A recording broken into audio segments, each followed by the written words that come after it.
something good that you did to them or told them. But you do it because you love them, and it's free. You accept it or reject it, it's okay. But if you do that with love, and you try to help and explain, it never gets boring. It never becomes like an actor on the stage that has saying the same words and the same emphasis over and over again, because then he gets an applause for that. No, your mouth will start to bubble forth from a pool of wisdom that you can actually, did I say that? You don't really, it comes out of your mouth, and you got to be careful not to jot it down. I have jotted down, it does help in my writing. But after a while, since then I've stopped writing. I'm rewriting something I did in 1960. It was really not a very good job. Somehow it got through, and I started to try to rewrite it the last couple of days, and I can't write. Who was it said that? One of the famous philosophers, and I can't think of it right. His assistant said, "Please finish your book." And he said, no, it wasn't Augustine, no. But it's in the front of my book. It's the opening chapter of the Finding God in Physics book. And I quote him, and his student says, "Please finish your book." He says, "I cannot. I really cannot. These words I'm writing are dry." He says, because the purpose of knowledge is to find whom you must love. And when knowledge brings you to that which must be loved, knowledge ceases. And so you don't need to learn anymore, because you're being intuitively fed forever. When knowledge comes to an end, if you have no knowledge and common sense, you've missed the guiding light, the forever self that exists beyond death. This is a proving ground. This is not a place, this is not a playground, it's a proving ground to see who you are. But that paint job I did was really good, Dad. I'm sure. That's great stuff. Yeah, it was a good, I don't remember it, but yeah, it must have been. There was the time I almost burned your car because you didn't do as I told you, though. Yeah, we tried I to guess forget those on days. it already. You hit it 54 times. You counted Poured it. gas on my car. I fixed all the body work. I was ready to put that. He's going to do as he's told. He's not going to get away with it. Anyway, and not because it was a good thing. Look, he's got lots of discipline, and he's not bitter. He's better, and wasn't mad. Just not going to get away with it. You do what you have to do, without anger. I didn't really want to destroy the car, but I had no choice. Once I started, I had to go. But anyway, look, he's not any worse for wear. I got strong, strong children. I hate the children. It's just like a silly word, isn't it? Because they're all old. Let's see what time it is. Well, any questions? Just any comments, questions, and we're done. I have a comment. Yes, Marilyn. You know, recently what happened with me at the ranch. Can you stand up so you can hear? Because you're just. Can you Can I stand do up? this? Do you With mind? this better? Yes, I would, so people can see you. I kind of get shell shock when I. Oh, you do? All right, sit down then. All right. Then. Through the months that followed, I first went into denial, and I was very angry, and I seen myself sliding backwards, back to where I was years ago, and I recognized it. But all along, I was really communicating with Alan and his family and Patricia. And Oh, it's a little altercation she had. It just. yeah. Yeah. So she lost her temper, and somebody else lost their temper, and she got the worst of it. Yes, Yeah. I did. But what I wanted to test to was what you've taught Alan and Jan and their family they were just an excellent sounding board. They didn't accuse me, they didn't judge me, but they talked to me from time to time. And it's like I slowly came out of that crazy state and started to come back towards, well, why did this happen? You know, what was my part in What's it? your part in it? Yeah. Yeah. That's a good thing. Yes, it was And if a very everybody, good that's thing. about it. It's all you need to do when something goes wrong and you get upset. You see, you're setting up. You start to fall. You can see the fall. It's like falling into the mud Yeah. and beyond. It was falling into hell. Yeah. I mean, I Yeah, beyond actually- is hell. Yes, I actually started to have nightmares every night, and There is a good and evil, and there is an. As I speak to you, I'm like you. I'm sitting inside my body, and if I close my eyes, I can see my middle of my head, and I'm sort of imprisoned inside this body, right? So, but I can also see when I do wrong, and I make a mistake, and sorry, a mistake like spilling the milk. Oh, sorry. But if somebody screams at you as a kid, "Hey, you stupid kid! You spilled the milk! Get out!" You kick the table and get to your room and slap across the face. Spilling the milk becomes a sin. And if you make a mistake, and just a simple mistake, and you misspeak, oh, I didn't say that. In the minute you excuse the misspoken words, which is quite harmless. I didn't say that. Yes, you did. No, I didn't say that. Yes, you did. You're confusing. What you're doing is confusing someone because you never want to be wrong. You see, it can be that you can actually misspeak, which is harmless. Oh, sorry, I meant that. Right? Cured easy. When you are very egotistical, you can misspeak. And it comes right out of your mouth. You heard it. What do you mean by that? You just said that. No, I didn't say that. The minute you do that, you are in the act of confusing another human being, which is tantamount to murder. That's how bad it is. That's what we do to children in the classroom, everywhere. So you have to be pure. Not hard to say, "Oh, sorry. I see that. Not a big deal."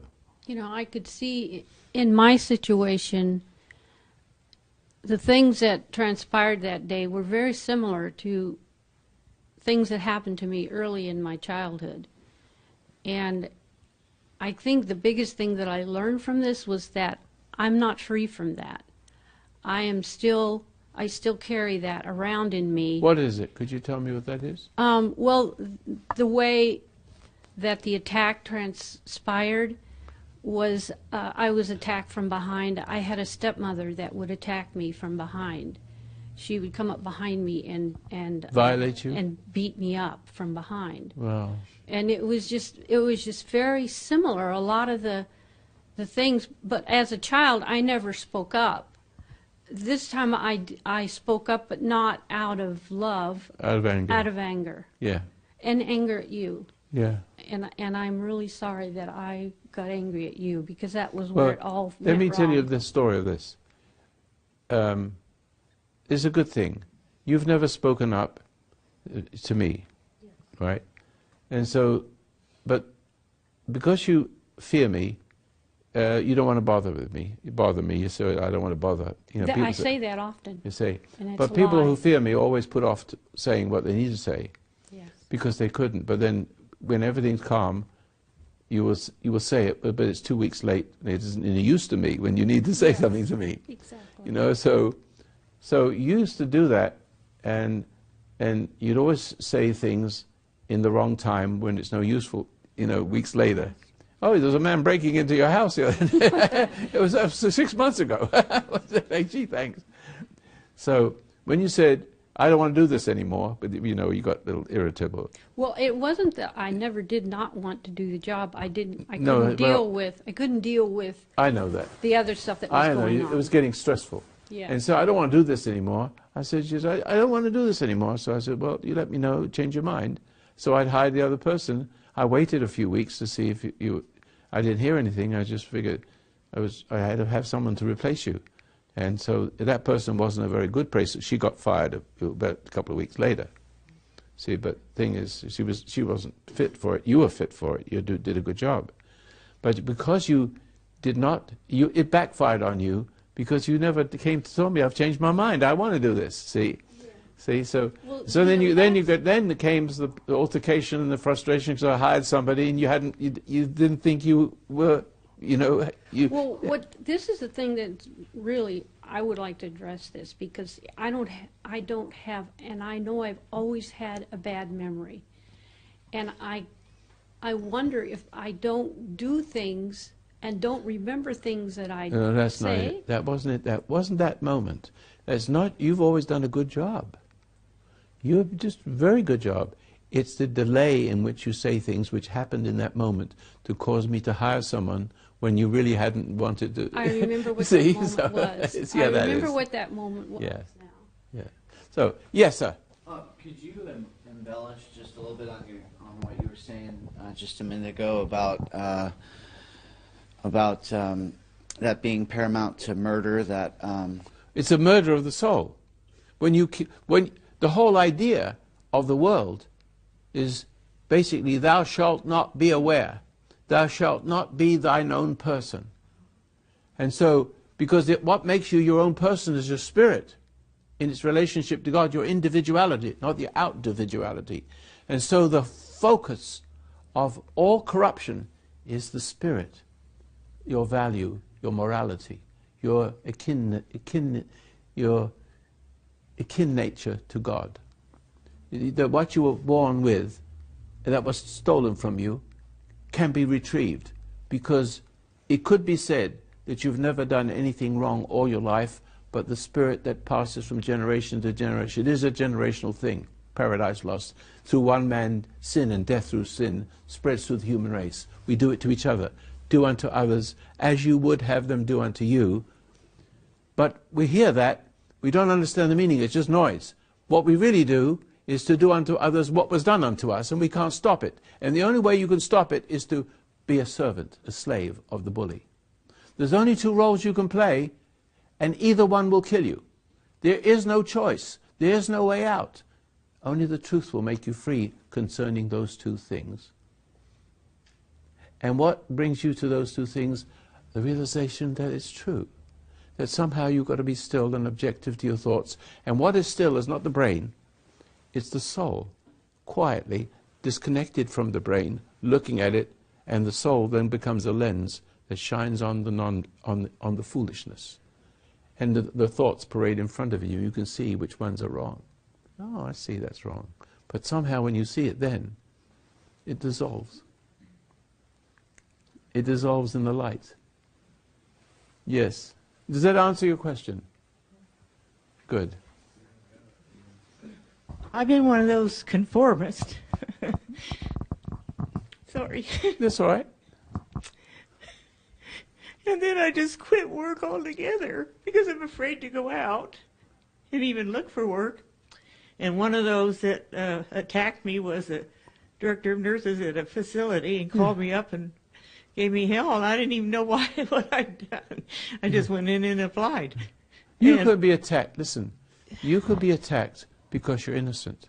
So, Do not think that when you become a better person and you have that new spirit, a new life, that your problems are solved.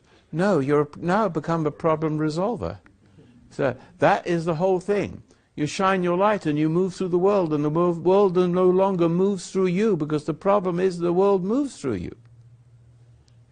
so she hated me, I remember years No, ago, and said you I could- was like her mother or something. You could be hated because you have a spirit that the wicked people recognize. Oh, And they go after you, even though you say to yourself, what did I do to deserve that, right? I Isn't that- know. yeah. Why do they want to do that to me? They do it because they react to the good spirit inside you. You don't even know you have it. Come up here a minute. You have been better since last time you were here, weren't you? Yeah, What's the- I'm working on the food thing, and that's resolving little by little. yeah, But no, the food thing, don't worry about the food thing right now. Do not, it will be natural. The ability to govern your senses, your appetites, changes and improves to the degree that you are less irritated about whatever, with yourself, even with yourself, especially with yourself. So go to sleep. Go to sleep.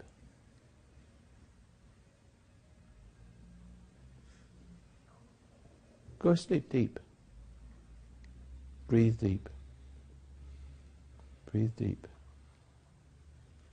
Now, you can't get out of that chair. Try. I'm taking control. Try.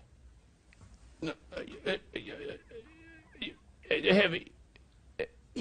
No. Relax.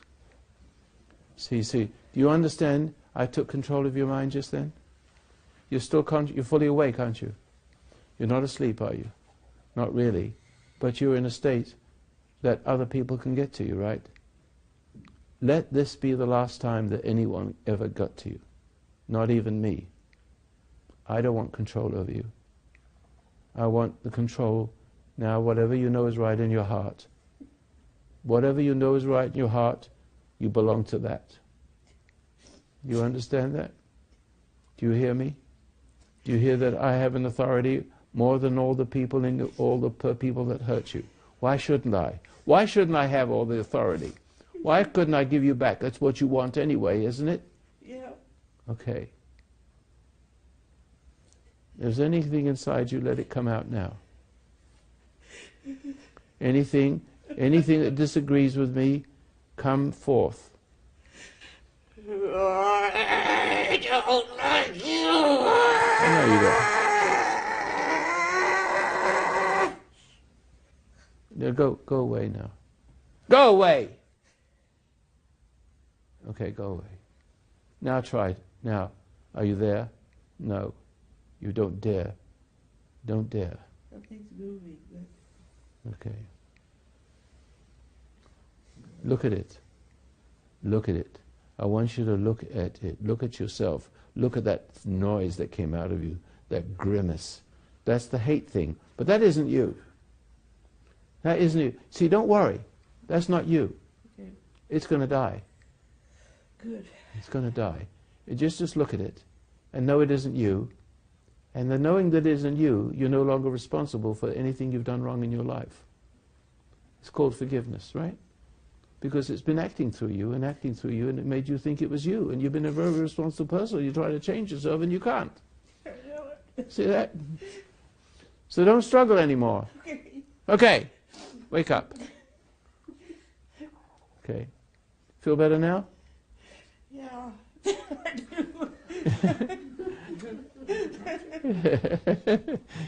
I'm sure glad I came today. Something doesn't want me to come here. I know. Yeah, never mind. But I'm glad I came. You know what I say to that? Screw you. Okay. You don't mean anything. That thing inside you has no power. Oh, really? No power over me. No. No power over you. You trust what I'm saying. Okay. And what I'm saying is believable. Yes. And then you don't believe in me. You believe in what Okay. I'm saying to you about. You've always had that since you were a baby. Huh. Now you just return to it. Wow. You're returning to that. Look at your problems. Okay. And don't get upset with what you see. All right. Just because things will come to the surface, and you'll see them. But it's not a big deal. Just see them and go away. Admit it. Oh, I see that. Acknowledge it. You don't have to cry. Say, oh, I'm sorry. Please forgive me. Don't do that. Oh, good. Sit down. You're okay now. Oh, good. Maybe I can get out of my house. Yeah. I think with that, it's probably time to wish you and Mom a happy birthday, or a happy birthday. Hey, like that. That's coming up too, you know. He's going to be 85. Happy anniversary. Oh. Mom, why don't you get up there? We want to sing you a happy anniversary. Come on, get over there. You guys are part of the family here. You guys going to join me in a little Alan is happy a master of anniversary? ceremonies. Yeah, it's happy birthday, but just change the word to happy anniversary. Ready? Happy couldn't get my legs anniversary up. Don't to be so awkward. I tried you. to skip my Happy legs over anniversary to you. Happy anniversary, dear Roy and Ann. Happy anniversary to you. All right, be good. She hasn't done that in 50 years. No more kids, all right? We have enough, Dad. Oh, well. I do appreciate it. Alan, enjoyed it. You made it more pleasant. I brought my whole family except one who's down in Ventura with your daughter. Yeah. So I got Jason. You do see, Jonathan, and my wife Jan. you see that